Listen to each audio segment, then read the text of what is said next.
um ano, Wuhan, na China, era o centro das atenções depois de relatar os primeiros casos de coronavírus. Hoje a cidade vive quase a normalidade, mas seus habitantes ainda se perguntam como o vírus começou a se espalhar e pôs o mundo sob controle. Nenhum caso de contágio local desde meados de maio.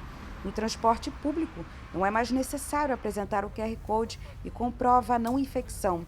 E o uso de máscaras foi reduzido desde o confinamento massivo que a cidade passou em janeiro. Mas o mês vai ser sempre marcado pelo fechamento total da cidade por 11 semanas, que, segundo seus habitantes, foi a única medida possível para evitar que a doença se espalhasse ainda mais.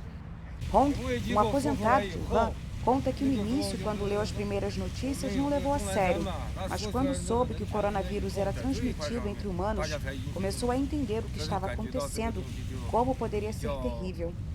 O pior, ele garante, foi quando parentes, amigos e colegas de trabalho começaram a ficar doentes, sem saber bem o que se passava. Após 11 semanas de fechamento, a ausência de novos casos levou as autoridades a suspender as restrições em abril. Além do confinamento, o Wuhan conseguiu reverter a situação graças à chegada de material e pessoal de outras províncias chinesas, fortes medidas preventivas e a construção rápida de hospitais. Muitos chineses se sentiram culpados pelo fato de Wuhan ter registrado os primeiros casos do então chamado surto misterioso de pneumonia, e muitos não gostam de falar sobre isso. Alguns acreditam que vai ser muito difícil saber o que aconteceu ou como se originou a pandemia.